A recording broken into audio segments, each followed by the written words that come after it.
the sealed vault hidden deep inside Windsor Castle being finally opened after decades set off a chain reaction that no one inside the monarchy was ready for. What came out of it hit King Charles hard and sent shockwaves through the royal system, exposing a truth that had been buried under layers of silence. Diana's supposed will was never just hidden. It had been turned into something far more dangerous than anyone expected. Since the night Diana died, that specific vault stayed locked and untouched, almost treated like it didn't exist at all. Some inside the palace denied it outright, while others only spoke of it in whispers behind closed doors. It was sealed under the Queen's direct order, carrying a strange inscription that read, "For the future when they are ready," leaving everyone guessing who they even were. Now, years later, that moment had finally arrived as her sons reached adulthood, forcing the palace to confront what had been waiting in silence. A forgotten legal clause buried deep inside Diana's estate suddenly surfaced,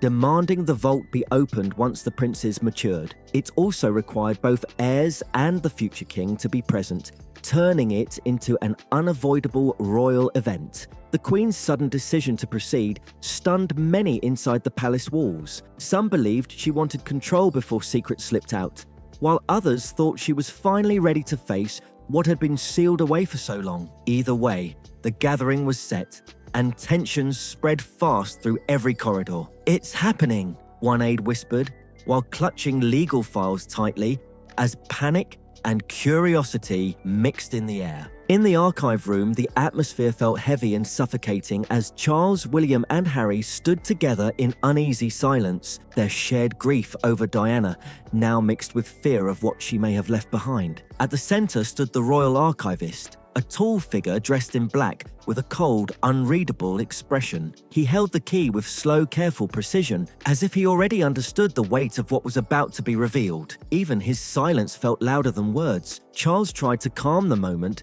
suggesting it was likely nothing more than sentimental letters or simple instructions from Diana. But even as he spoke, his confidence cracked when he noticed the uneasy faces around him. The room itself seemed to reject his attempt at comfort. When the archivist finally turned the key, a sharp metallic echo filled the room as the vault door slowly opened with a deep groan. Darkness spilled out, swallowing the light and pulling every eye forward. Charles stepped closer, still believing he could handle whatever was inside. But the moment parchment came into view, something inside him tightened. As documents were pulled and read, silence fell so hard it felt physical, crushing every breath in the room. What Diana left behind was not comfort, it was disruption on every level. At first glance, it looked like ordinary legal paperwork stamped and filed by palace officials long ago. But hidden beneath it all was a cream-colored envelope, placed almost deliberately out of sight. On its front, written in bold handwriting, were the words, "For my sons, when the time is right." The room froze instantly. Even the archivist lowered his gaze as Charles hesitated before touching it. His hand hovered like the letter carried heat or danger. Slowly, he opened it, and what came out was unmistakably Diana's own handwriting, raw, emotional, and unfiltered. This was not a formal document or dictated statement. It was a deeply personal message written with urgency and quiet anger, meant only for when her sons were old enough to truly understand its meaning. The air in the room grew tighter as Charles began to read. "If you are reading this, then the palace has already failed you." The words hit like a strike, freezing William and making Harry visibly pale. Charles struggled to continue, his voice shaking as the tone of the letter turned sharper and more direct. Diana spoke of betrayal, pressure, and being silenced by the very institution surrounding her. She warned her sons not to trust everything they had been told, urging them to question the world they were stepping into. Each line made the room more restless, as if the walls themselves were closing in. As Charles continued reading, the accusations deepened, exposing names, patterns, and claims of manipulation that no one was prepared to hear. Her letter was no longer just emotional. It was a direct confrontation with the system she believed had trapped her. She described constant surveillance, private conversations being monitored, and moments of her life leaking into the public in ways she could not explain. Trust inside her circle slowly broke down as suspicion grew stronger every day. Every sentence added pressure to the room. Then came a line that stopped everything instantly. "My demise has already been planned." The words froze the air completely, leaving no space for denial or interpretation. It wasn't just emotion anymore. It was accusation. She spoke of refusing an agreement that would have controlled her future, suggesting that saying no placed her in danger. The letter shifted again, mentioning hidden jewels and warning her sons not to be blinded by what they represented. By the end of the page, Charles was shaking, unable to hide his emotion. But what followed was even more shocking. The document revealed an annex that no one expected, suggesting Diana had made arrangements that went far beyond traditional inheritance. Instead of naming only her sons, she had included someone completely outside the royal line. For years, the narrative had been simple. What was once believed to be a simple inheritance tied to Diana and her sons suddenly flipped into something far more disturbing when the archivist placed another sealed envelope onto the table in that tense room. The atmosphere shifted instantly, like the air itself got heavier, as Charles reached for it and the monarchy's confidence started cracking under pressure. This second envelope carried no royal crest at all, only Diana's handwriting and the chilling words, "To the one who knows." That alone made the room uneasy, and when Charles opened it with shaking hands, what he saw inside stunned everyone. The name written there wasn't expected at all. Catherine, not Catherine Middleton, as history would later know her, because at this point she wasn't even part of William's life yet, but a completely unknown figure who made no sense to anyone present. The room froze in confusion. As the instruction revealed, Diana had assigned her most personal belongings, journals, a treasured locket, and private letters, to this mysterious Catherine instead of her own children. William and Harry exchanged sharp looks of disbelief, both silently rejecting the idea that they had ever heard of her. Even William, usually composed under pressure, looked visibly unsettled as he repeated the name under his breath like it might unlock some hidden answer, but nothing came back to him. Charles snapped for answers, demanding to know who this woman was and why Diana would trust a stranger over her own blood. His voice cracked under the tension, and the archivist remained completely still, like silence itself was a royal rule he could not break. Then came the line that shattered the room even further. Diana had written that Catherine was "the only one I trust to protect the boys when I am gone." That statement hit hard, like a warning shot no one was prepared for. It suggested Diana didn't fully trust the system surrounding her sons, and that fear had driven her to look beyond palace walls for protection.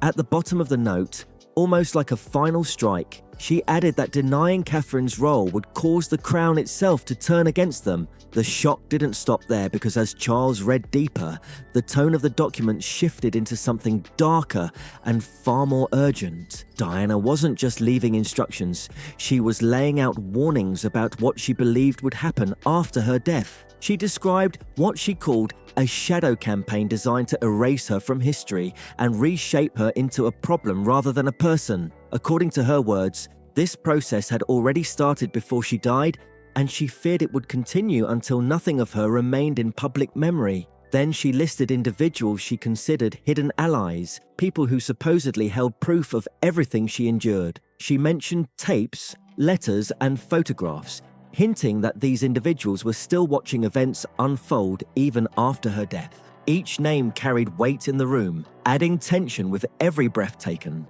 At the bottom of this page sat a coded warning: "The crown will crack from within," left without explanation, but heavy enough to silence everyone instantly. William finally broke and read further himself, his hands tense as Diana warned him directly that he would be tested and pressured beyond anything he could imagine. He stood frozen, realizing she believed his future would be shaped by forces trying to break him apart. Then Harry's section followed, and it landed just as hard. Diana described him as the spare pawn, someone she feared would be pushed aside and used when convenient rather than allowed to build his own identity. Harry visibly flinched, his expression tightening as he fought to hold his composure. Charles reached the final line of the page and completely lost his voice for a moment as he read it aloud. "You already know what you've done." The weight of that sentence crushed the room, and for a second, even grief turned into something closer to guilt. The archivist then moved without warning, unlocking a hidden drawer that revealed a sealed wooden box no one had seen before. The moment it was placed down, everyone felt the shift. This wasn't just paperwork anymore, it was evidence. Inside were neatly arranged photographs, letters, and tapes labeled in Diana's handwriting with phrases like, "For the people," and "Not to be burned." These weren't memories. They felt like prepared proof of a hidden war fought behind palace walls. William reached for one of the tapes and played it, filling the room with Diana's voice, calm, sharp, and filled with controlled anger. She spoke of being trapped, watched and manipulated, saying every move she made was twisted against her. She named individuals she believed worked to isolate her and turn even her children into pieces on a board she could not control. Beneath the recordings were photographs of private meetings between courtiers and media figures, carefully staged moments that now looked far more suspicious in hindsight. Alongside them was an unsent letter to the press where she accused specific people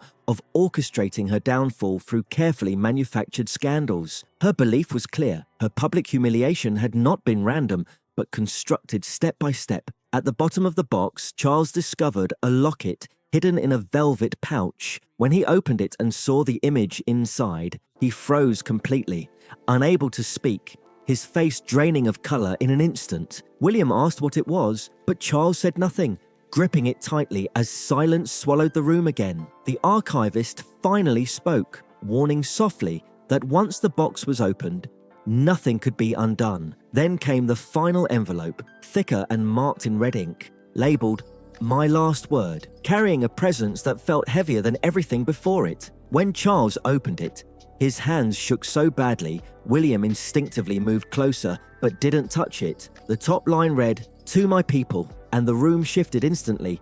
Realizing this was no longer private, it was directed at the world. Diana began by thanking those who supported her, not the institution, but the public who stood by her when she felt alone. She spoke of warmth from strangers, giving her strength, and admitted she feared she would never see her sons grow fully into who they were meant to be. Her hope was that they would become men the public could believe in, even if the monarchy itself could not deliver that trust. Then her tone hardened, as she revealed she once planned to escape completely, imagining a life where she could disappear beyond royal reach, but she hinted that unseen forces prevented her from ever reaching that freedom. She described feeling trapped inside a gilded cage until the end, and then issued a direct demand. Either the monarchy changes, or it collapses under its own weight. Her warning was sharp, leaving no space for interpretation. Reform or perish. Finally, she turned to her sons with her last emotional plea, begging William and Harry to remain united as brothers no matter what pressures came from the palace. She warned that if they allowed division to win, they would both lose everything that truly mattered. When Charles reached the end of the letter, his strength seemed to abandon him. The moment the final page slipped from his fingers, the entire room seemed to collapse under the emotional weight of everything that had just been revealed. Charles sank into his chair, completely overwhelmed, his chest rising and falling sharply, as if the air itself had become too heavy to breathe, his face pale and streaked with tears that he could no longer control. The silence that followed was not calm or peaceful. It was suffocating, heavy, charged, filled with grief, guilt, shock, and truths that no one in that room had ever been prepared to face out loud. For a long moment, nobody moved at all, as if even the slightest sound would shatter something permanently. But that silence didn't last. William suddenly stepped forward, still gripping the documents tightly in his hands, his fingers shaking as emotion and fury built inside him at the same time. Then his voice broke through the tension as he declared that the truth could no longer remain buried behind palace walls or hidden beneath years of silence and control. That single moment changed everything instantly. Grief turned into confrontation, shock turned into division, and unity inside the room completely fractured. Chaos erupted immediately. Voices clashed. Emotions broke loose, years of restraint collapsing in real time. The princes were no longer standing together in shared grief. They were now split by what Diana had left behind. Charles, still shattered, tried to reach out emotionally to his sons, his voice cracking as he begged them not to let everything fall apart. But his words carried less authority with every sentence. Outside the palace walls, Something even bigger was already forming. The press hadn't fully seen everything yet, but they could feel it. Something massive had just broken open inside the monarchy. Reporters rushed, cameras were prepared, calls were flooding in. The entire media world sensing a historic collapse unfolding in real time. Inside the chamber, William refused to back down. His knuckles were white, locked around the documents as if they were the last remaining proof in a world built on silence. His voice rose again, sharper this time, filled with conviction, pain, and emotional fire.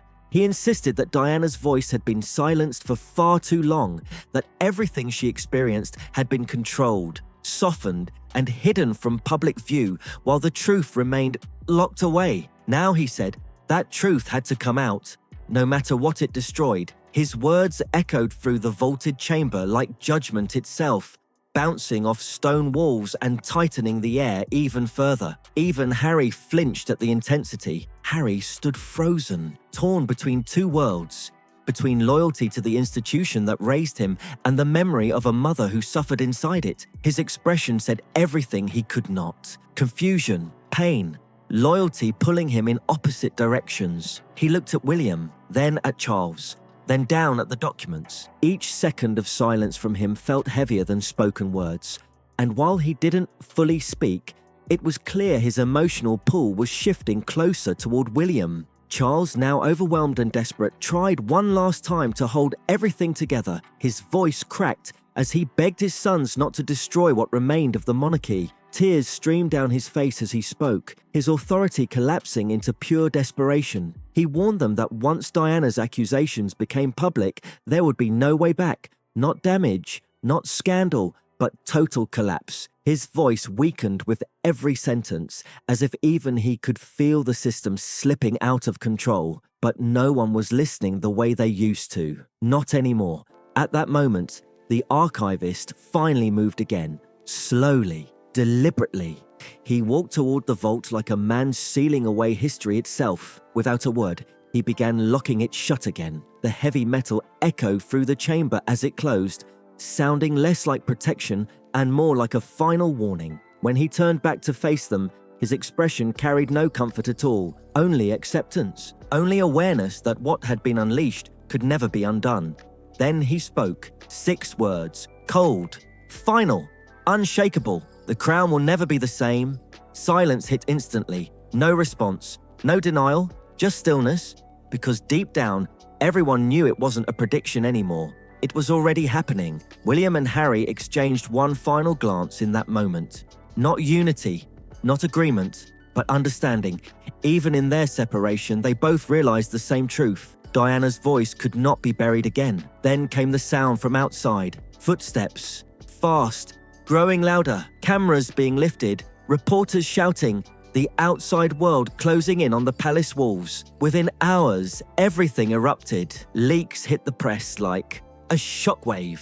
Headlines exploded everywhere, screaming about Diana's secret will being uncovered, with one word dominating everything: betrayal. Newspapers printed her words in bold letters next to her image, creating a contrast that shocked the entire nation. Then came the headline that changed everything: "The crown will crack from within." At first it sounded like a warning, but quickly it became reality unfolding in real time. Outside Buckingham Palace, crowds gathered almost instantly. Shock turned into grief. Grief turned into anger, and anger turned into demand. People who once celebrated royalty now stood together in protest, voices rising in waves of emotion. Flowers piled up against the gates. Candles burned day and night. Messages filled with heartbreak and fury covered every surface. Chants echoed endlessly. Justice for Diana. Tell the truth. Over and over. Day after day. Each new leak made the crowds louder, more emotional, more determined. Inside the palace, Charles disappeared completely. No appearances, no statements, no visibility. It was as if the weight of everything had pushed him out of public life entirely. Those who claimed to have seen him described a man unrecognizable, hollow, broken, emotionally drained, as if the crown itself had become too heavy to bear. In his absence, William stepped forward, not as a protected prince behind palace walls, but as someone standing directly in the middle of a national storm. Outside the gates, he faced cameras holding Diana's words tightly in his hand. His voice cut through the chaos as he declared, "My mother's voice will not be silenced. Not now, not ever." The crowd erupted instantly. Grief, shock, pride, all colliding at once. Then Harry stepped forward too. His voice was softer, more fragile, but deeply human, in a way that silenced everything around him. He admitted the fractures within the family, the emotional damage, and the long years of silence and pain. But then he said something that grounded everything, that behind all the titles, all the history, all the pressure, they were still just sons who lost their mother too soon. "We loved her," he said quietly, and in that moment, everything changed. Not political, not institutional, human. Across the nation, the monarchy now stood exposed in a way it could never fully recover from. Some still defended it, some still believed it would endure, but even they could not ignore the cracks now visible across its foundation. Diana's truth had broken through decades of silence, forcing everything hidden into the open. And as the dust finally began to settle, one reality became undeniable. Nothing would ever return to how it was before. Diana's true will had finally been heard, and its echo would continue moving through power, history, and memory for a very long time. If this story pulled you in, don't forget to like, comment, and subscribe. Tell us what you think really happened behind those palace doors, and stay tuned, because the next one goes even deeper.